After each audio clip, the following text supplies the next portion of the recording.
Assalamualaikum warahmatullahi wabarakatuh. Perkenalkan, kami dari kelompok 2 yang beranggotakan saya Resa Agustina 1962074, yang kedua Alfia Ninila Erlita dengan NIM 1962096, yang ketiga Freddy Wijaya Ciputra dengan NIM 1962114. Di sini kami akan menjelaskan faktor eksternal dalam bisnis.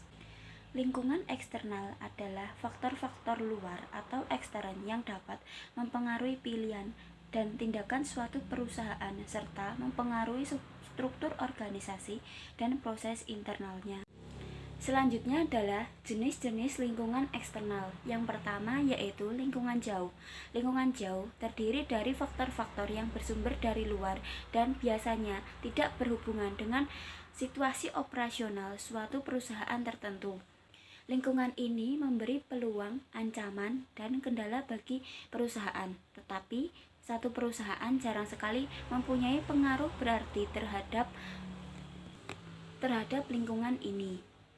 Lingkungan jauh terdiri dari faktor ekonomi, sosial, politik, teknologi, dan ekologi. Yang pertama, faktor ekonomi.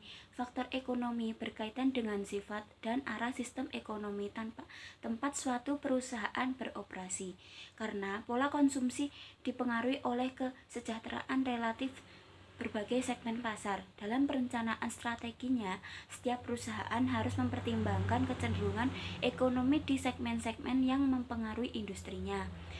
Yang kedua adalah faktor sosial. Faktor sosial yang mempengaruhi suatu perusahaan adalah kepercayaan, nilai, sikap, opini, dan gaya hidup orang-orang di lingkungan ekstern perusahaan yang berkembang dari pengaruh kultural, teknologi, demografi, agama, pendidikan, dan etnik. Yang ketiga adalah faktor politik. Arah dan stabilitas faktor-faktor politik merupakan pertimbangan penting bagi para manajer dalam merumuskan strategi perusahaan. Faktor-faktor politik menentukan parameter legal dan regulasi yang membatasi operasi perusahaan. Yang keempat adalah faktor teknologi. Untuk menghindari keusangan dan mendorong inovasi, perusahaan harus mewaspadai perubahan teknologi yang mungkin mempengaruhi industrinya. Adaptasi teknologi yang kreatif dapat membuka peluang terciptanya produk baru. Yang kelima adalah faktor ekologi yang mengacu pada hubungan antara manusia dengan makhluk hidup lainnya, seperti udara, tanah, dan air yang mendukung kehidupan mereka. Ancaman terhadap ekologi mendukung kehidupan kita yang utamanya disebabkan oleh kegiatan manusia dalam suatu masyarakat industrial yang biasanya dinamakan polusi. Selanjutnya akan dilanjutkan oleh rekan saya. Selanjutnya saya akan melanjutkan presentasi dari kelompok saya. Yang selanjutnya yaitu yang kedua, lingkungan industri. Sifat dan derajat persaingan dalam suatu industri bergantung pada 5 kekuatan atau faktor, antara lain ancaman pendatang baru, daya tawar-menawar, pemasok, ancaman, produk atau jasa substitusi atau jika ada, dan pertarungan di antara para anggota industri atau peserta persaingan. Faktor persaingan terkuat akan menemukan kemampuan laba suatu industri. Oleh karena itu, faktor ini merupakan faktor yang penting dalam perumusan strategi setiap industri. Memiliki suatu struktur yang mendasarinya, yaitu sekumpulan karakteristik ekonominya dan teknis yang memunculkan kekuatan-kekuatan persaingan ini. Yang selanjutnya yaitu ada beberapa karakteristik yang sangat penting bagi kekuatan dari masing-masing faktor persaingan adalah sebagai berikut. A. Ancaman masuk pendatang baru ke dalam suatu industri membawa masuk kapasitas baru, keinginan untuk merebut bagian pasar, dan seringkali sumber daya yang masuk cukup besar. Besarnya ancaman masuk bergantung pada hambatan masuk yang ada dan reaksi dari peserta persaingan yang sudah ada menurut pemikiran calon pendatang baru. Yang B, pemasok yang kuat. Pemasok dapat memanfaatkan kekuatan tawar-menawarnya atas para anggota industri dengan cara menaikkan harga atau menurunkan kualitas barang dan jasa yang dijualnya. Pemasok yang kuat dapat menekan kemampuan laba suatu industri yang tidak dapat mengimbangi kenaikan biaya dan menaikkan biaya harga sendiri. Yang selanjutnya yaitu D, produk substitusi dengan menetapkan batas harga tertinggi produk atau jasa.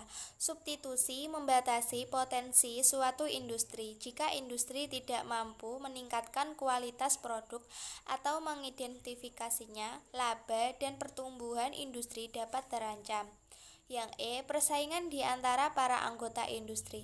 Persaingan di kalangan anggota industri terjadi karena mereka berebut posisi dan menggunakan taktik seperti persaingan harga, industri produk, dan perang iklan. Baiklah, saya lanjutkan masuk di jenis-jenis lingkungan eksternal yang ketiga. Yang ketiga terdapat lingkungan operasional. Lingkungan operasional sendiri sering disebut juga dengan lingkungan persaingan atau tugas. Biasanya jauh lebih dapat dipengaruhi atau dikendalikan oleh perusahaan dibandingkan dengan lingkungan jauh. Jadi perusahaan dapat lebih proaktif dalam menangani lingkungan operasional ketimbang dalam menangani lingkungan jauh. Lingkungan operasional terdiri dari faktor dalam situasi persaingan yang mempengaruhi keberhasilan suatu perusahaan dalam mendapatkan sumber daya yang dibutuhkan atau dalam memasarkan produk dan jasanya secara menguntungkan. Kemudian faktor-faktor tersebut dapat diuraikan sebagai berikut. Yang pertama, posisi bersaing. Yang kedua, profil pelanggan. Yang ketiga, pemasok.